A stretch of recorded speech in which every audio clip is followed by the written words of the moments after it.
Welcome to KTC review Tamil. புதுசாக நம்ம சேனலை பார்க்குறவங்க சப்ஸ்கிரைப் பண்ணிக்கோங்க. மறக்காமல் பெல் ஐக்கானையும் கிளிக் பண்ணிக்கோங்க. இன்றைக்கி நம்ம ஏற்கனவே பார்த்துட்டு இருந்த மாடர்ன் ட்ராமாவோட 6வது எபிசோட் தான் பார்க்க போகிறோம். இந்த எபிசோடோட ஸ்டார்டிங்கில் நம்ம ஷியா என்ன பண்ணுவா அப்படின்னா, டேபிள் முழுக்க நல்லா டின்னருக்கு வந்து செம்மையாக விருந்து சமைச்சு வச்சுருப்பா. எல்லாமே நம்ம ஹீரோவுக்கு பிடிச்ச சாப்பாடாக இருக்குமா. ஹீரோ சாப்பிடவும் கூப்பிடுவா.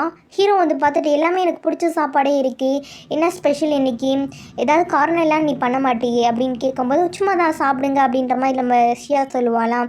அப்படின்னா ஒன்றும் இல்லை, நீ காரணம் இல்லாமல் எதுவும் பண்ணுறாள் கிடையாது, எனக்கு எதுவும் நீ சாப்பிடுங்கன்னு சொல்லும்போது இந்த சாப்பாட்டில் விஷம் வச்சுருப்பேன் டவுட்டாக இருக்குது, உண்மையை சொல்லி எதுக்காக இந்த ஏற்பாடு அப்படின்னு கேட்கும்போது அப்போ ஷியா சொல்லிடுவா, இந்த மாதிரி வந்து எஸ்கச் குரூப்பில் தானே நீங்களும் வந்து ப்ராஜெக்டில் வந்து ஜாயின் பண்ணியிருந்திருக்கீங்க, எங்கள் ஃபேங் மேடமும் அதில் தானே இருக்காங்க, நான் வந்து டீமில் ஜாயின் பண்ணுறதுக்காக எஸ்கச் குரூப்பை பற்றி ரிசர்ச் பண்ணி ஒரு ப்ராஜெக்ட் வந்து ரெடி பண்ணியிருக்கேன், அதில் கரெக்ஷன்ஸ் மட்டும் பார்த்து சொல்கிறீங்களா, நீங்கள் இதில் எக்ஸ்பர்ட்டுன்னு சொல்லி எனக்கு தெரியும், அதனால தான் ஹெல்ப் கேட்குறேன் அப்படின்ற மாதிரி சொல்லும்போது, எப்படிமா இவ்வளோ பெரிய ஹெல்ப்பாக இம்பிட்டோடு சாப்பாடை போட்டு வாங்கலான்னு பார்க்குறேன், இதுனா உனக்கே கொஞ்சம் ஓவரா இல்லை அப்படின்ற மாதிரி நம்ம ஹீரோ கேட்பாராம். அல்லங்க, உங்களுக்கு இன்னும் இது பத்தலைன்னா சொல்லுங்கள், பேசாமல் நம்ம ரெண்டில் வேணால் டிஸ்கவுண்ட் பண்ணி பார்த்துக்கலாம், நீங்கள் வாடகையில் வந்து நான் வந்து எவ்வளோ குறைக்க முடியுமோ அவ்வளோ குறைச்சி தரேன் அப்படின்ற மாதிரி கேட்கும்போது ஹீரோ சிரிச்சுக்கிட்டே, அதெல்லாம் எனக்கு வேணாம், நீ முன்னாடி வந்து நான் உன்ட்ட மென்டராக இருக்கிறேன் அப்படின்னு சொல்லி கேட்கும்போது வேணான்னு சொல்லி ரிஜெக்ட் பண்ணில, இப்போ நீ என்னை மாஸ்டர் அப்படின்னு சொல்லி கூப்பிட்ட அப்படின்னா உனக்கு வந்து நான் சொல்லித்தரேன் அப்படின்ற மாதிரி சொல்லும்போது ஃபஸ்ட்டு நம்ம ஷியா கொஞ்சம் தயக்கமாக இருக்கும், எப்படி கூப்பிட்றது அப்படின்ற மாதிரி சொல்லிட்டு, அதுக்கப்புறமேட்டுக்கு இப்போ வெக்கமான சூடு சொரணன்னா பார்த்தோம்னா ஒன்றும் வேலைக்காகாது அப்படின்ற மாதிரி சொல்லிவிட்டு மாஸ்டர் அப்படின்ற மாதிரி கூப்பிட்டுருவா. அதுக்கப்புறம் நம்ம லீயும் என்ன பண்ணுவார் அப்படின்னா, அந்த ரிப்போர்ட்டை வாங்கி படிக்க ஆரம்பிக்கிறாரு. நம்ம ஷியா வந்து சூப்பராகவே அனலிசிஸ் பண்ணி ரிப்போர்ட் எழுதியிருப்பாள். ரொம்ப டீட்டெயிலாக பிரித்து பாட்டாக எப்படி ஒரு ரிப்போர்ட் சப்மிட் பண்ணணுமோ அந்த மாதிரி தான் எல்லாமே பண்ணியிருந்திருப்பாளாம். அந்த விஷயம் நான் பார்க்கும்போது இவருக்குமே எஸ்கச் குரூப்பை பார்த்தின ஒரு கண்ணோட்டம் வந்து மாறிக்கிட்டே இருக்கும். ஏன்னா ஆல்ரெடி எஸ்கச் குரூப்பில் வந்து ஒரு ப்ராப்ளம் இருக்குன்றது நமக்கு நல்லாவே தெரியும்ல. அந்த விஷயத்துலேருந்து எப்படி வந்து மூவ் ஆகணும், எப்படி வந்து தப்பிக்கிறோன்ற ஒரு சொல்யூஷனே இவர் வந்து கண்டுபிடிச்சிருவார். ஆனால் ரூம்குள்ளே போயிட்டு அந்த டீட்டெயிலை பற்றி இன்னும் ஃபுல்லாக என்ன பண்ணுவார் அப்படின்னா டீப் அனாலிசிஸ் பண்ண ஆரம்பிப்பார்ல. அதான் இவர் கண்டுபிடிச்சி வந்து ரிப்போர்ட் எழுதியிருப்பாள், அதில் ஒரு சில விஷயங்கள் மூலமாக இவர் வந்து ஒரு சொல்யூஷனையும் கண்டுபிடிச்சிருவார். உடனே என்ன பண்ணுவார்னா தன்னோட அசிஸ்டண்ட்டுக்கு கால் பண்ணி இன்ஃபார்ம் பண்ணுவார், இந்த மாதிரி நான் எல்லா விஷயத்தையும் கன்ஃபார்ம் பண்ணிவிட்டேன், நீ வந்து என்ன பண்ணணுமோ இதை பண்ணு அப்படின்ற மாதிரி சொல்லியிருக்கு. அவருக்கு இன்ஸ்ட்ரக்ஷன்ஸ் எல்லாமே கொடுப்பாரு. கொடுத்து முடிச்சுட்டு தான் என்ன பண்ணுவார் அப்படின்னா வெளியில் வருவார். வெளியில் வந்துட்டு ஷியா இந்த ரிப்போர்ட் ரெடி பண்ணாலுமே ஒரு சிலது ப்ளஸ் இருக்குது, மைனஸ்ன்னு இருக்கும் பார்த்தீங்களா, என்னென்ன மைனஸ் பண்ணியிருக்கா, அது ப்ரொஃபஷ்னலாக சப்மிட் பண்ணும்போது என்னென்ன தப்பு விட்டுருக்கா, அது எப்படி வந்து இன்னும் வந்து பண்ணாமல் கரெக்ட் பண்ணணும் அப்படின்ற எல்லா விஷயத்தையுமே ரொம்ப டீட்டெயிலாக சொல்லிக் கொடுக்க ஆரம்பிப்பாங்க. நம்ம ஷியாவும் இந்தளவுக்கு இருக்கா அப்படின்னு சொல்லிட்டு ஒவ்வொன்றையும் புரிஞ்சுக்கிட்டு அடுத்து என்ன பண்ணுவோம் அப்படின்னா, ஷியா நைட்டு ஃபுல்லாக உட்காந்து தூங்காமல் அந்த ரிப்போர்ட்டை தான் திருப்பி வந்து அப்டேட் பண்ணி ரெடி பண்ணிகிட்டு இருப்பாளா. இந்த விஷயம் எல்லாத்தையும் நம்ம லீவ் வந்து பார்ப்பாரு, என்ன இவ இவ்வளோ சூப்பராக எந்தவித கரெக்ஷன்ஸையும் இல்லை அப்படின்னு சொல்லி முகம் சொல்லிக்காம ஃபாஸ்ட்டாக பண்ணிகிட்டு இருக்கான் அப்படின்ற மாதிரி சொல்லி பார்த்துட்ருப்பாரு. பார்த்தது மட்டும் இல்லாமல் நம்ம ஷியா கிட்டே கேட்பாரு, நீ இந்த ஸ்பீடாக இப்போ ஒர்க் பண்ணுறதுக்கு முன்னாடியே ஒர்க் பண்ணியிருந்தேன்னு வச்சுக்கோவே இந்த ஃபீல்டில் நீ எவ்வளோ ரேஞ்சுக்கு வந்து முன்னேறி இருந்திருப்ப, அப்படியே வந்து பேக் அவுட் ஆகி இந்த மாதிரி வந்து இருந்திருக்க மாட்டில்ல அப்படின்ற மாதிரி கேட்கும்போது அதுக்கு ஷியா நான் சொல்லுவேன் அப்படின்னா, முன்னாடி தான் ரிலேஷன்ஷிப்பு ஃபேமிலி இந்த மாதிரி சில கமிட்மெண்ட்ஸ்னால் வந்து விட்டுட்டேன், நான் அதுக்கு முன்னாடி என்னோடய கரியரை வந்து ரொம்ப பெருசாகவே வந்து கன்சிடர் பண்ணவே கிடையாது, இப்போ தான் அதுக்கு ஒரு ட்ரை கொடுக்கணும்னு நினச்சிருக்கேன் அதான் அப்படின்ற மாதிரி சொல்லும்போது அதுக்கு நம்ம லீ என்ன சொல்லுவார் அப்படின்னா, நீ சொல்கிற விஷயங்கள் எல்லாமே ஒரு எக்ஸ்கியூஸ் தான் தெரியுமா, ஆஃபீஸில் ஒர்க் பண்ணுறவங்க தனக்கு காம்படிஷன் இருக்கக்கூடாதுன்னு சொல்கிற சின்ன சின்ன எக்ஸ்கியூஸ் மாதிரி தான் நீ சொல்லிகிட்டு இருக்க, உனக்கு முன்னேறணும்னு நினச்சிருந்தா அப்படின்னா நீ எப்பயோ வந்து முன்னேறிந்திருப்ப, இதெல்லாம் உனக்கு ஒரு தடையாகவே இருந்திருக்காது, உனக்கு கரியர் இம்பார்ட்டன்ட் அப்படின்னு நினச்சிருந்தீங்கன்னா எப்பயோ அதுக்கு வந்து நீ இம்பார்ட்டன்ஸ் கொடுத்துருக்கலாம் அப்படின்ற மாதிரி பேசிகிட்டு இருப்பாங்க. அதுக்கு ஷியாவும் ஆமாம், எனக்கு வந்து முன்னாடி எதுவுமே புரியலை, எனக்கு இப்போ தான் எல்லாம் புரிஞ்சிச்சு, அதனால தான் என்னோடய கரியரில் வந்து நான் கான்சன்ட்ரேட் பண்ணுறேன் அப்படின்ற மாதிரி அவள் சொல்லிவிட்டு வேலை பார்த்துட்ருப்பாள். அப்போ தான் நம்ம லீவ் வந்து பார்ப்பாரு, இவ வந்து நல்ல மும்மரமாக இப்போ வேலையில் இறங்குறதுக்கும் இதுக்கு முன்னாடி இப்போ தானே ரீசெண்டாக அவளுக்கு பிரேக்கப் ஆச்சு, அந்த விஷயம்லாம் தெரியும்ல, எப்படி பிரேக்கப் ஆன பிறகும் இவ்வளோ வந்து எந்தூசியஸாக அது வந்து கான்சன்ட்ரேட் பண்ணி ஒர்க் பண்ணுறா அப்படின்ற மாதிரி ஆச்சரியமாக இருக்கும். அதை வந்து அவர் டேரக்டராகவே அவகிட்ட கேட்டுருவார், நீ எப்படி இப்படி வந்து இப்போ தானே ரீசெண்டாக உனக்கு பிரேக்கப் ஆச்சு, இவ்வளோ ஆக்டிவாக எப்படி இருக்குது அப்படின்ற மாதிரி கேட்கும்போது அதுக்கு நம்ம ஷியா என்ன சொல்லுவாங்க அப்படின்னா, எனக்கும் ரொம்ப மனசுக்கு வலிக்குது தான், ஏன்னா ரொம்ப வருஷமாக நானும் அவனோட ரிலேஷன்ஷிப்பில் இருந்தோம், பிரேக்கப் அப்படின்றப்ப வலிக்க தானே செய்யும், அது என்ன வலி எனக்கு இருக்க தான் செய்யுது, ஆனால் அதுக்கு முட எனக்கு என்ன வலி தெரியுமா, கண்ணை மூடி திறந்தோம் அப்படின்னா ரிப்போர்ட் சப்மிட் பண்ணி ஆகணும், வேலை தேடணும், ஏன்னா இப்போ ரீசெண்டாக எனக்கு வேலை போச்சுல, கடனை அடைக்கணும், இன்னும் எவ்வளவோ எனக்கு வந்து பிரச்சனைகள் விஷயங்கள்லாம் இருக்குது. இப்போ அந்த பிரேக்கப் அப்படின்றத நம்ம கம்பேர் பண்ணி பார்க்கும்போது ரியாலிட்டி இது தானே. அவன் பிரேக்கப் பண்ணிட்டு போயிட்டான், அவன் வாழ்க்கையை அவன் லீட் பண்ணியிருப்பான். என்னோடய வாழ்க்கையில் இத்தனை வருஷமாக ஒன்றுக்கும் உதவாத ஒரு பையன் மேலே தான் என்னோடய வாழ்க்கை, என்னோடய கவனம் எல்லாத்தையும் நான் இன்வெஸ்ட் பண்ணியிருக்கேன். அவன் வந்து இப்போ எனக்கு எக்ஸ் பாய் ஃப்ரெண்ட் ஆகிட்டான், அதெல்லாம் வேணாம். இப்போ என் வாழ்க்கையில் இருந்து ஒரு தொல்லை அப்படியே போச்சுன்னு நான் வச்சுக்கலாம். இதுக்கு மேலாவது என்னோடய வாழ்க்கையை வந்து நான் எப்படி பண்ணணும் அப்படின்றத நான் பண்ணணும்ல. ரிமைனிங் லைஃபே அவனை நினச்சிக்கிட்டே வந்து நான் தொலைச்சிடக்கூடாதுல்ல. அதுக்காக தான் நான் வந்து என்னோடய கரியரில் வந்து கான்சன்ட்ரேட் பண்ணுறேன் அப்படின்ற மாதிரி சொல்லிவிட்டு அவளோட இப்போ என்ன மென்டாலிட்டியில் இருக்கா அப்படின்றது வந்து தெளிவாக நம்ம ஹீரோ கிட்டே சொல்லுவாங்க. இதை கேட்கும்போது நம்ம ஹீரோக்கு எப்படி இருக்கும் அப்படின்னா, பரவாயில்ல, இவன் வந்து இப்போ கொஞ்சம் மெச்சூராக ஆகிட்டான். நான் என்ன நினச்சேன் அப்படின்னா, அவள் பிரேக்கப் ஆனதுக்கு அப்புறமேட்டுக்கு அப்படியே உடஞ்சி போயிடுவான்னு நினச்சேன். இந்த அளவுக்கு மெச்சூராக நடந்துக்கிற பொண்ணு இப்போ தான் பார்க்குறேன் அப்படின்ற மாதிரி சொல்லிவிட்டு கொஞ்சம் வியந்து போய் தான் நம்ம ஹீரோயின் வந்து பார்த்துட்ருப்பாங்க. அடுத்து என்ன ஆகும் அப்படின்னா, நம்ம ஹீரோயின் நைட் ஃபுல்லாக உட்காந்து அந்த விஷயம் எல்லாத்தையுமே என்ன பண்ணுவாங்க அப்படின்னா, அந்த ரெஃபர் பண்ணணும்ல, அந்த ப்ராஜெக்ட் அப்டேட் பண்ணணும்ல, அந்த வேலையை வந்து பார்த்துட்ருப்பாங்க. இப்படி நைட்டு ஃபுல்லாக பார்க்கும்போது விடிய காலையில் தான் என்ன பண்ணுவாங்க அப்படின்னா ரிப்போர்ட்டை முடிப்பாங்க. முடிச்சுட்டு நம்ம ஹீரோ கிட்ட காட்டலான்னு சொல்லி வரும்போது நம்ம ஹீரோ என்ன பண்ணியிருப்பார் அப்படின்னா, நைட்டு ஃபுல்லாக ரூமில் போய் படுக்காமல் விஷயா வருவான், அவளுக்கு வந்து கொஞ்சம் ஹெல்ப் பண்ணலாம் அப்படின்னு சொல்லிட்டு சோஃபாலே உட்காந்துருப்பாரு. அப்படி தூங்கி இருந்திருப்பார். இந்த விஷயத்தை பார்த்துட்டு நமக்காக தானே இவர் கஷ்டப்பட்டிருக்காரு அப்படின்ற மாதிரி ஃபீல் பண்ணிவிட்டு அடுத்த விஷயா வந்து ஃப்ரெண்டோட மீட்டிங் வந்து வெளியில் செட் பண்ணியிருப்பா போல இருக்கு. அதுக்கு குளிச்சுட்டு வந்து கிளம்பி போவான். அடுத்து இப்போ வந்து என்ன பண்ணுவாங்க அப்படின்னா, ஃப்ரெண்ட்ஸ் எல்லாம் மீட் பண்ண போகிறாங்கல்ல, அதில் ஜின்யா, தாங்கியோ, அப்புறம் ஷியா 3 பேர் என்ன பண்ணுவாங்க அப்படின்னா சாப்பிட்றதுக்காக வந்து ஒரு ஹோட்டலில் வந்து பிளேஸ் ஃபிக்ஸ் பண்ணியிருப்பாங்க. அங்கே போய் மீட் பண்ணிக்கிறாங்க. இப்போ ரீசெண்டாக நம்ம ஷியாவுக்கு பிரேக்கப் ஆன விஷயங்கள் எல்லாமே அவங்க 2 ஃப்ரெண்ட்ஸுக்கும் தெரியும்ல. ஆனால் ரொம்ப ஃபீல் பண்ணுவாங்க. இந்த மாதிரி வந்து உனக்கு பிரேக்கப் ஆகும்னு நினைக்கல அப்படின்ற மாதிரி சொல்லிட்டு ஆறுதலாக பேசிகிட்டு இருப்பாங்க. அதுவே நம்ம ஜின்யாவுக்கு இப்போ ரீசெண்டாக தானே ப்ரொபோசல் வந்திருக்கும். அவள் வந்து என்கேஜ்மெண்ட் ட்ரிங்க்கெல்லாம் கையில் போட்டிருப்பாள், அதே மறைச்சி வச்சுக்குவா. ஏன்னா இந்த டயத்தில் அவள் பார்த்தோன்னா ரொம்ப ஃபீல் பண்ணுவாள்.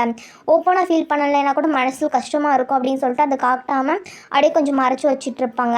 அப்போ வந்து ஃபுல்லாக பேசிகிட்டு இருப்பாங்க இந்த ஜென்ரல் டாபிக்ஸ் எல்லாருமே. அப்படி பேசிகிட்டு இருக்கும்போது நம்ம தாங்கியோக்கு என்ன ஆகும் அப்படின்னா, திடீர்னு தொடர்ந்து மெசேஜாக வந்துட்டுருக்கோம். என்னன்னு சொல்லி பார்த்தோம் அப்படின்னா, நம்ம தாங்கியோ கிட்ட தான் ஒரு கேமிங் அக்கௌண்ட் இருக்குல்ல, இவ கேமிங் சூப்பராக விளையாடுவா போல் இருக்குது. அதில் வந்து இவ தான் பாஸ் போல் இருக்குது. அந்த அக்கௌண்ட்டுக்கு கிராண்ட் சான்சலர் அப்படின்ற ஒரு நம்பர்லேருந்து தொடர்ந்து மெசேஜ் வந்துக்கிட்டே இருக்கும். யாரா அது அப்படின்னு சொல்லி பார்த்தோம் அப்படின்னா, இந்த நம்பர் வேறு யாருதும் இல்லை, நம்ம ஜூனோட தான். அவங்க அம்மா ஆல்ரெடி அவனோட கேமிங் அக்கௌண்ட்டை டெலீட் பண்ணியிருப்பாங்களே, ஆனால் புதுசாக செய்கிறதுக்காக வந்து ரெக்வஸ்ட் வந்து கேட்டுட்டு கெஞ்சிட்டு கிடப்பான். அந்த மாதிரி டீமில் வந்து என்னை சேர விடுங்க ப்ளீஸ் ப்ளீஸ் அப்படின்ற மாதிரி சொல்லிட்டு ஃபஸ்ட்டு நம்ம தாங்கி வந்து கண்டுக்கவே மாட்டான். ஏதோ சும்மா வந்து கேட்குறாங்க அப்படின்ற மாதிரி சொல்லிட்டு அவாய்ட் பண்ணிடுவான். ஆனால் இவன் தொடர்ந்து மெசேஜ் பண்ணியிருக்கதா பார்த்துட்டு இவன் வந்து ஒரு அட்வைஸ் பண்ணுவான். உங்கள் வீட்டில் இருக்கவங்க தெளிவாமல் அழிச்சிட்டாங்கன்னு சொல்கிறீங்க அப்படின்றப்ப நீங்கள் ஸ்கூல் படிக்கிற பையனாக தானே இருப்பீங்க, படிப்பில் கான்சன்ட்ரேட் பண்ணுங்கன்னு சொல்லும்போது இல்லை நான் ஸ்கூல் படிக்கிற பையனாக கிடையாது, நான் அடல்ட்டு, நான் வந்து வேலைக்கு போகிறேன் அப்படின்ற மாதிரி சொல்லிட்டு அவன் சொல்லுவான். அது மட்டும் இல்லாமல் ரொம்ப கெஞ்சி கேட்பான், இந்த மாதிரி என்னை பேக்கப் பிளேயராக கூட சேர்த்துக்கங்க அப்படின்ற மாதிரி சொல்லிட்டு நம்ம தாங்கியும் சரி ஓகே அப்படின்ற மாதிரி சொல்லி ஓகே சொல்லிடுவாங்க. அவங்க அவ்வளோ சீக்கிரம் ஓகே சொல்கிற ஆள் கிடையாது. டீமில் இருக்க மற்ற மெம்பர்ஸ் எல்லாம் ஓகே சொல்லு அப்படின்ற மாதிரி சொல்லவும் தான் இவங்களும் என்ன பண்ணுவாங்க அப்படின்னா ஓகே சொல்லிடுவாங்க. அப்படி ஓகே சொல்லி அவங்க மெசேஜ் போடுறதுக்கு அப்புறமேட்டு தான் அவனுக்கு ரொம்ப சந்தோஷமாக இருக்கும். அப்பாடா ஒரு வழியை நம்ம கேம்குள்ளே வந்து ஜாயின் பண்ணிட்டோம் அப்படின்ற மாதிரி சொல்லிட்டு இது ஒரு பக்கம் போயிட்டுருக்குமா. இப்போ ஃப்ரெண்ட்ஸ் 3 பேரோட டிஸ்கஷன் எல்லாமே முடிச்சிட்டாங்கல்ல. முடிச்சதுக்கப்புறம் ஷியா என்ன பண்ணுவா அப்படின்னா, எனக்கு ஒரு முக்கியமான வேலை இருக்குது அப்படின்ற மாதிரி சொல்லிட்டு அதான் அடுத்து வந்து ப்ராஜெக்டில் ஜாயின் பண்ணணும்ல, அதுக்கான வேலை பார்க்குறதுக்காக அங்கேருந்து கிளம்பி போயிடுவா. இப்போ யார் இருப்பா அப்படின்னா தாங்கியோவும் ஜின்யாவும் தான் இருப்பாங்க. அப்போ அவங்க 2 பேர் டிஸ்கஸ் பண்ணி பேசிகிட்டு இருப்பாங்க. இப்போ அடுத்து இவங்க வந்து ப்ராஜெக்டில் ஜாயின் பண்ண போகிறேன்னு சொல்லிட்டு நம்ம ஷியா போகிறாள். அந்த ப்ராஜெக்ட் எஸ்ஹெச் குரூப் தான் எடுத்து நடத்துது அப்படின்றப்ப இப்போ நம்ம வாங்கோட கேர்ள் ஃப்ரெண்டாக யார் இருக்கா, அந்த எஸ்ஹெச் குரூப்ஸ் யாரோட பொண்ணு தானே இருக்கான். இந்த விஷயம் தெரிஞ்சிச்சுன்னா ஷியா ஃபீல் பண்ண மாட்டாளாம். அது மட்டும் இல்லாமல் இவன் வந்து அந்த குரூப்பில் தான் இப்போ வந்து வேலைக்கும் சேர்ந்துருக்கான். அந்த குரூப்பில் அவன் வேலைக்கு சேர்ந்துருக்கான் அப்படின்றப்ப இவள் அடிக்கடி மீட் பண்ணுற மாதிரி இருக்குமே, இந்த விஷயம்லாம் அவள் எப்படி டேக்கிள் பண்ண போகிறான்னு தெரிலன்னு சொல்லிட்டு 2 ஃப்ரெண்ட்ஸும் என்ன பண்ணுவாங்க அப்படின்னா ஃபீல் பண்ணி பேசிகிட்டு இருப்பாங்க. ஆக்சுவலி இன்னுமே நம்ம ஷியாவுக்கு வந்து அவள் எதுக்காக பிரேக்கப் பண்ணா அப்படின்றது ஓரளவுக்கு தெரிஞ்சாலுமே எந்த பொண்ணை இப்போ லவ் பண்ணிகிட்டு இருக்கா அப்படின்ற விஷயங்கள் அவங்களோட பேக்ரவுண்ட் எல்லாமே தெரியாது. அதனால் வந்து இவங்க வந்து அதை தெரிஞ்சு அவள் ஃபீல் பண்ணுவான் அப்படின்ற மாதிரி சொல்லிட்டு ரொம்ப வந்து மனசு வருத்தப்பட்டு இருப்பாங்க. இது ஒரு பக்கம் போயிட்டு இருக்கும்போது வீட்டுக்கு போகிற வழியில் நம்ம தாங்கி என்ன பண்ணுவாங்க அப்படின்னா ஜூனை வந்து மீட் பண்ணுவாங்க. அவன் ஜூன் என்ன சொல்லுவான் அப்படின்னா, இந்த மாதிரி நான் வந்து லீயை வந்து பார்க்குறதுக்காக வந்தேன், எதாச்சும் அவங்கள பார்க்குறேங்க, சாரிங்க அன்றைக்கி நடந்ததுக்கு அப்படின்ற மாதிரி சொல்லிட்டு அன்றைக்கி நடந்த இன்சிடெண்ட்டுக்கெலாம் சாரி சொல்லுவான். அது மட்டும் இல்லாமல் நீங்கள் ஷியாவோட ஃப்ரெண்டு தானே, ஒரு சாப்பாடு எதுவும் உங்களுக்கு மேலே ஆஃபர் பண்ணவா அப்படின்ற மாதிரி கேட்கும்போது இல்லை ஒன்றும் வேணாம் அப்படின்ற மாதிரி சொல்லும்போது சாரிங்க குடிச்சிட்டு தெரியாமல் அப்படி நடந்துக்கிட்டேன், இனிமேல் அப்படி நடந்துக்க மாட்டேன் அப்படின்ற மாதிரி சொல்லிட்டு ஜூன் வந்து சாரி கேட்பாங்க. அதுக்கு வந்து நம்ம டாங்கி வந்து அவ்வளோக்கா பெருசாக எடுத்துக்க மாட்டான். சரி ஓகேங்க அப்படின்ற மாதிரி சொல்லிவிட்டு இப்போதைக்கு எனக்கு டின்னர் சாப்பாடு எதுவுமே வேணாங்க, ஏன்னா கொஞ்சம் பிஸியாக இருக்குது, எனக்கு ஒர்க் இருக்குது அப்படின்ற மாதிரி சொல்லிவிட்டு அவாய்ட் பண்ணிவிட்டு அவள் வந்து கிளம்பிடுவாள். அப்படின்ற மாதிரி சொல்லிவிட்டு அவள் அங்கேருந்து கிளம்பிடுவான். ஆனால் இன்ன வரைக்குமே 2 பேருக்குமே தெரியாது இவங்க தான் நம்ம ஆன்லைனில் மீட் பண்ணியிருக்க அந்த ஃப்ரெண்ட் அப்படின்ற மாதிரி சொல்லிட்டு. ஜூனுக்கும் தெரியாது, நம்ம தாங்கியுக்கும் தெரியாது. ஏன்னா 2 பேரும் ஆன்லைனில் பேசும்போது எப்படி பேசுவாங்க, ஆன்லைன் நேம் வச்சு தானே பேசுவாங்க. ஆனால் 2 பேருக்குமே தெரியாது. இப்போ இங்கே பார்த்தோம் அப்படின்னா என்னடா ஆச்சு, இப்போ நம்ம என்ன பண்ணுறது அப்படின்ற மாதிரி சொல்லிட்டு நம்ம ஜூன் வந்து முழிச்சிட்ருப்பான். இவன் எதுக்கு இப்போ நம்ம தாங்கிட்ட பேசியிருப்பான் அப்படின்னா ஷியாக்கோட கான்டாக்ட் நம்பர் வந்து இவகிட்டேருந்து வாங்கலாமா அப்படின்ற மாதிரி சொல்லிட்டு. அதுக்கப்புறம் இவன் என்ன பண்ணுவான் அப்படின்னா டேரெக்டாக போய் நம்ம லீவை பார்த்து பேசிகிட்டு இருப்பான். பேசிகிட்டு இருக்கும்போது இந்த மாதிரி சொல்லுவான், வர வழியில் வந்து இந்த ஷியா இருக்காங்கல்ல, அவங்களோட ஃப்ரெண்டு தாங்கிவை வந்து மீட் பண்ணேன்டா, அவங்கள வந்து டின்னர் கூப்பிட்டு அவங்க வரவே மாட்டேன்ட்டாங்க, கான்டாக்ட் நம்பர் கூட கொடுக்குற தெரியுமா, உனக்கு எதுவும் அவங்களோட கான்டாக்ட் நம்பர் இருக்கா, இருந்தால் குர்றா அப்படின்ற மாதிரி கேட்கும்போது அந்த பொண்ணோட கான்டாக்ட் நம்பர் உனக்கு எதுக்கு அப்படின்ற மாதிரி நம்ம ஹீரோ கேட்பாரா. இல்லை அந்த பொண்ணு பார்க்க கொஞ்சம் இன்ட்ரெஸ்டிங்காக இருக்குது, அதனால தான் டீட்டெயில்ஸ் கேட்கலான்ட்டு அப்படின்ற மாதிரி சொல்லும்போது, இங்கே பாருப்பா எனக்குன்னா அந்த கான்டாக்ட் நம்பர்னால் தெரியாது, நான் கொடுக்கவும் மாட்டேன், இருந்தாலுமே ஆனால் ஒரு க்ளூ வேணால் கொடுக்குறேன். நம்ம ஷியாவோட கம்பெனி இருக்குது பார்த்தியா, ஹைஜீன் செக்யூரிட்டிஸ், அங்கே தான் அந்த பொண்ணு வந்து வேலை பார்த்துட்ருக்கான். இப்போ இதுக்கு தவிர வேறு டீட்டெயில்ஸ் எதுவுமே என்கிட்ட கேட்காத, நான் எதுவும் சொல்ல மாட்டேன். அதுவும் இவள் வந்து ஷியாவோட க்ளோஸ் ஃப்ரெண்டு, பார்த்துக்கோ, உனக்கு எதாவது டீட்டெயில் வேணும்னா நீ ஷியாவை வேணால் அப்ரோச் பண்ணிப்பாரு அப்படின்னு சொல்லும்போது, ஆமாம் எதுக்கு எடுத்தாலும் நீ வந்து எதுவுமே சொல்லாத, எப்போ பாரு இந்த மாதிரி பண்ணித்திரி அப்படின்ற மாதிரி சொல்லிட்டு அவன் வந்து திட்டிகிட்டு இருப்பான். அப்போ தான் பார்ப்பான் நம்ம ஹீரோ வந்து கொஞ்சம் வெயிட் போட்டால் அப்படி இருக்குமா, என்னடா கொஞ்சம் வெயிட் போட்டுட்டேன், அப்போ நல்லா சாப்பிட்ற போல இருக்கு, அம்மா வீட்டில் இருப்பேனா அதிகமாக சாப்பிட ஆரம்பிச்சிட்டியா அப்படின்னு கேட்கும்போது, ஆமாம் வீட்டில் தான் இப்போ நான் சாப்பிட்றேன் அப்படின்ற மாதிரி ஹீரோ சொல்லுவாராம். அப்போ உன்னோட வீட்டு ஓனர் தானே சமைச்சு போடுறது அப்படின்ற மாதிரி சொல்லிட்டு நம்ம ஷியாவை பற்றி கேட்கும்போது, இப்போ உனக்கு என்னடா பிரச்சனை அதனால அப்படின்ற மாதிரி ஹீரோ சொல்லுவாராம். இல்லை புதுசாக யாரையும் லவ் பண்ண ஆரம்பிச்சிட்டியோ அப்படின்னு டவுட்டு வந்துச்சு, அதான் கேட்டேன் அப்படின்ற மாதிரி சொல்லும்போது, ஓவராக கலாய்க்கிற வேலை வச்சுக்காத, அது மட்டும் இல்லாமல் ஷியா என்னோட டைப்பே கிடையாது தெரியுமா, அவளுக்கு எனக்கும் செட்டே ஆகாது, அவள் வேறு கேரக்டர் நான் வேறு கேரக்டர், ஆனால் சான்ஸே இல்லை தெரியுமா அப்படின்ற மாதிரி சொல்லிட்டு அவர் பேசிகிட்டு இருப்பார். சரி அப்படியே ஒன்றும் பிரச்சனை இல்லை, பார்த்துக்கலாம் அப்படின்ற மாதிரி சொல்லுவாங்க. சரி பார்த்துக்கலாம் அப்படின்ற மாதிரி நம்ம ஹீரோ பேசுவாராம். அப்போ வந்து ஜூன் கேட்பான், எனக்கு இன்னொரு டவுட் இருக்குது கேட்கலாமா அப்படின்னு கேட்கும்போது, நீ எதாவது கேட்குறேன்றப்ப வில்லங்கமாக தான்டா இருக்கும், என்னன்னு கேளு அப்படின்ற மாதிரி சொல்லும்போது, ஆமாம் உனக்கு தான் ஷியா மேலே இன்ட்ரெஸ்ட் இல்லை, பிடிக்காது அப்படின்ற மாதிரி சொல்கிறேன், ஆனால் நீ ஏன் இன்னும் அவளோட வீட்டை காலி பண்ணாமே இருக்க, உனக்கு பிடிக்கும் தானே அப்படின்ற மாதிரி கேட்கும்போது, இதுனா உனக்கு இப்போ தேவையா போ அப்படின்ற மாதிரி சொல்லிவிட்டு இவன் வந்து சத்தம் போட்டு விட்டுருவான், இதுக்கு மேலே இந்த டாப்பிக்கை பேசாத அப்படின்ற மாதிரி சொல்லிட்டு. இந்த டைம் பார்த்தோம் அப்படின்னா நம்ம ஷியா என்ன பண்ணியிருப்பானா, அதை ஃப்ரெண்ட்ஸை மீட் பண்ணியிருப்பாள். அது மீட் பண்ணதுக்கான முக்கியமான நோக்கம் என்ன அப்படின்னா, நம்ம தாங்கியூ கிட்ட இப்போ ரீசெண்டாக ஒரு ப்ராஜெக்ட் ரிப்போர்ட் வந்து நம்ம ஹீரோ கிட்ட கூட கன்சல்ட் பண்ணி ரெடி பண்ணியிருப்பாள். அந்த ரிப்போர்ட்டை வந்து நம்ம டேரக்டர் ஃபேங்கோட ஆஃபீஸில் வந்து வைக்க சொல்லி கொடுத்துருந்துருப்பா. ஏன்னா இவள் டேரெக்டாக போனால் அவங்க எடுப்பாங்களோ இல்லையான்னு தெரியாதுல்ல, ஆனால் கொடுத்துருந்துருப்பா. அதுபடி அவங்க கொண்டு போய் அவங்க ஆஃபீஸ்லேயே வச்சுருப்பாங்க. இந்த விஷயம் எல்லாத்தையுமே அந்த சைடு வந்து நம்ம ஷின்யா வந்து பார்த்துருவா. அவளுக்கு என்ன அப்படின்னா, இது எதோ டிஃப்ரெண்ட்டாக இருக்கே அப்படின்ற மாதிரி தோணும். உடனே அந்த ரிப்போர்ட்டை போய் எடுத்து பார்க்குறான். எடுத்து பார்க்கும்போது தான் இந்த மாதிரி ஷியா ரெடி பண்ணி வச்சது அப்படின்றது தெரியும். இவ ஏதோ ஒரு வில்லத்தனமாக பிளான் பண்ணிட்டா போல இருக்குது, என்ன பண்ணுறான்னு தெரில. இங்கே கட் பண்ணோம் அப்படின்னா நம்ம ஷியாவை தான் காட்டுறாங்க. ஷியா வந்து வீட்டில் வந்து அப்படியே பதட்டமாக வெயிட் பண்ணிகிட்டு இருப்பா, ரிசல்ட் என்ன வருமோ அப்படின்ற மாதிரி சொல்லிட்டு. அப்போ அப்படியே ஒரு மாதிரி பதட்டமாக இருக்கும்போது என்ன பண்ணுவான் அப்படின்னா, கொஞ்சம் பசிக்கிற மாதிரி இருக்கே அப்படின்ற மாதிரி சொல்லிவிட்டு, நீ இன்ஸ்டன்ட் நூடுல்ஸ் ரெடி பண்ணி சாப்பிட்டுட்டு இருப்பாங்களா, இதை பார்த்து லீ வந்து கேட்பாரு, நீ எதுக்கு இன்ஸ்டன்ட் நூடுல்ஸ்னால் சாப்பிட்டுட்டு இருக்க, இதெல்லாம் ஹெல்தி கிடையாது, இதெல்லாம் சாப்பிடக்கூடாது அப்படின்ற மாதிரி சொல்லிட்டு அது தூக்கி அப்படியே குப்பை தொட்டில் போட்டுருவார். டே பைத்தியமாடா நீ எதுக்கிட்ட இதை தூக்கி குப்பை தொட்டில் போட்டேன், எனக்கு ரொம்ப பசிக்குது, நான் என்னத்தை செஞ்சு சாப்பிடுவேன் அப்படின்ற மாதிரி கேட்கும்போது, இங்கே பாரு ஜங்க் ஃபுட்னா இங்கே சாப்பிடக்கூடாது, எனக்கு அந்த ஸ்மெல்லே பிடிக்காது தெரியுமா, அதெல்லாம் என்னால் தாங்கிக்கவே முடியாது, இனிமேல் நம்ம வீட்டில் வந்து நீ ஜங்க் ஃபுட் சாப்பிடவே கூடாது அப்படின்ற மாதிரி ரூல்ஸ் போடுவான். ஏண்டா நீ வந்து வீட்டோட ஓனரா நான் ஓனரா, என்னமோ நீ ஓனர் மாதிரி என்கிட்ட ரொம்ப ஓவராக பேசுகிறேன் அப்படின்ற மாதிரி சொல்லி இவங்க ஆர்கியூ பண்ணிகிட்டு இருக்கும்போது 2 பேருக்குமே இடையில வந்து ஆர்கியூமெண்ட் ஸ்டார்ட் ஆகுது. நம்ம ஹீரோ வந்து ஹெல்த்தியான ஃபுட்ஸ் அதோட பெனிஃபிட்ஸ் எல்லாத்தையும் கிளாஸ் எடுக்கவே ஆரம்பிச்சிருவார். நம்ம ஹீரோயின் ஆர்கியூ பண்ணி பார்த்து டயர்டாகிடுவாங்க. லாஸ்ட்டாக என்ன பண்ணுவாங்க அப்படின்னா, நம்ம ஹீரோ தான் வின் பண்ணியிருப்பார் அந்த ஆர்கியூமெண்ட்டில். அதனால் ஹெல்த்தியான ஃபுட்டே என்ன பண்ணிடுவாங்க அப்படின்னா ஹோட்டலில் ஆர்டர் போட்டு வாங்கி 2 பேர் சாப்பிட்டுட்டு இருப்பாங்க. அப்படி சாப்பிட்டுட்டு இருக்கும்போது இந்த விஷயங்கள் எல்லாத்தையும் வந்து டிஸ்கஸ் பண்ணிகிட்டு இருப்பாங்க. அப்போ வந்து ஹீரோ வந்து நோட் பண்ணுவார், இன்னுமே அந்த டேரக்டர் ஃபாங் கிட்ட வந்து எந்த ரிப்ளையும் வரல இல்லை. ஆனால் இவன் கொஞ்சம் டென்ஷனாக இருக்கிறத பார்த்துட்டு இவன் வந்து கேட்பாரு, நீ இதுக்கு வந்து இன்னும் வந்து டென்ஷனாகவே இருக்க, ஒருவேளை அவங்க உன்னை அவாய்ட் பண்ண கூட வாய்ப்பு இருக்குல்ல, உனக்கு ஒரு ரிப்ளே வரல அப்படின்றப்ப நீ எதுக்கும் நீ யார்கிட்ட கொடுத்துட்டியோ அவங்கள்ட்ட ஒரு தடவைக்கு 2 தடவை கிராஸ் செக் பண்ணு, கரெக்டாக அவங்க சப்மிட் பண்ணிட்டாங்களான்னு சொல்லிட்டு. ஏன்னா ஆஃபீஸில் என்ன நடந்திருக்குன்றது உனக்கு தெரியாதுல அப்படின்ற மாதிரி இனிஷியேட் பண்ணி சொல்லும்போது தான் நம்ம ஹீரோயினுக்கு வந்து கிளிக் ஆகும். ஆமாம்ல, அவங்க பார்த்தாங்களா இல்லையானே தெரியல, நம்ம எப்படி இது பண்ணுறது, ஃபஸ்ட்டு நம்ம வந்து இன்றைக்கி வந்து நம்ம ஃப்ரெண்டுக்கிட்ட கன்ஃபார்ம் பண்ணலாம், நாளைக்கு டேரெக்டாகவே போய் அவங்கள்ட்ட கேட்கலாம், இந்த மாதிரி வந்து நான் கொடுத்த ரிப்போர்ட் வந்து நீங்கள் பார்த்தீங்களா இல்லையான்னு சொல்லிட்டு. ஒருவேளை அவங்க இல்லைன்னு சொல்லிட்டாங்கன்னா என்ன எதுன்னு தெரிஞ்சுக்கலாம். ஒருவேளை நம்ம டேரெக்டாக போகும்போது நமக்கு வேணும், அவங்க வந்து வேலை பார்த்துட்டே நம்மளை அவாய்ட் பண்ணுறாங்களான்றதெல்லாம் தெரியும்ல அப்படின்ற மாதிரி சொல்லிட்டு நம்ம ஹீரோவோட ஐடியா வந்து அக்செப்ட் பண்ணிக்குவாங்க. டேரெக்டாக போய் வந்து செக் பண்ணி பார்க்கணும் அப்படின்ற மாதிரி சொல்லி முடிவு பண்ணுவாங்க. அடுத்து பார்த்தோம் அப்படின்னா அடுத்த நாள் காலையில் தான் காட்டுவாங்க. நம்ம ஷியா இப்போ தான் முடிவு பண்ணியிருக்காங்களே, இந்த மாதிரி போய் வந்து டேரக்டர் ஃபேங் கிட்ட வந்து டேரெக்டாகவே கேட்கணும் அப்படின்னு சொல்லிட்டு. ஆனால் என்ன பண்ணுவாங்க அப்படின்னா டேரக்டர் ஃபேங்க்குக்காக வெயிட் பண்ணிகிட்டு இருப்பாங்க. அவங்க வந்து லாபியில் வரும்போதே அவங்கள மீட் பண்ணி இந்த மாதிரி ரிப்போர்ட் வந்து நான் ரெடி பண்ணி கொடுத்தேன், ஏற்கனவே ஒரு காப்பி வந்து உங்கள் டெஸ்கில் வச்சுருந்துருக்கேன், அது நீங்கள் பார்த்தீங்களா அப்படின்ற மாதிரி சொல்லும்போது அதுக்கு நம்ம ஃபேங் வந்து முன்னாடினா நம்ம ஷியா கிட்ட வந்து ரொம்ப அன்பாக தானே பேசிகிட்டு இருப்பாங்க, இப்போ சிடுன்னு பேசுவாங்க. எனக்கு இந்த மாதிரி குப்பை ஒர்க்கெல்லாம் பார்க்குறதுக்குலாம் நேரம் இல்லை தெரியுமா, முதல்ல இங்கேருந்து கிளம்பிப்போ, எனக்கு 1008 வேலை இருக்குது, இதில் ஒன்றை விட வேலைனா பார்க்க முடியாது போ அப்படின்ற மாதிரி சொல்லிட்டு ரொம்ப இன்சல்ட் பண்ணுற மாதிரி பேசிடுவாங்க. இதெல்லாம் கேட்கும்போது நம்ம ஷியாவுக்கு அப்படியே மனசே உடஞ்சி போயிடும். அப்போ ஹீரோ சொன்னது சரி போல் இருக்குது, எல்லாமே வந்து நம்ம தான் தப்பாக புரிஞ்சுக்கிட்டோம், அவங்க நம்மளோட மென்டாராக இருப்பாங்கன்னு சொல்லிட்டு ஃபீல் பண்ணிட்டே தான் வீட்டுக்கு வருவாளா. வீட்டுக்கு வரும்போது என்னாச்சு அப்படின்ற மாதிரி கேட்கும்போது நடந்து எல்லாத்தையும் சொல்லிட்டு நம்ம ஹீரோயின் வந்து எல்லாமே முடிஞ்சு போச்சு அப்படின்ற மாதிரி சொல்லிட்டு ரொம்ப ஃபீல் பண்ணி அழுதுட்டு இருப்பாங்க. இப்படி அழுதுட்டு இருக்காங்க அப்படின்ற மாதிரி சொல்லிட்டு இருக்கும்போது பீர் குடிக்கலாமா அப்படின்ற மாதிரி சொல்லிட்டு 2 பேருமே பீர் குடிச்சிட்டே பேசிகிட்டு இருப்பாங்க.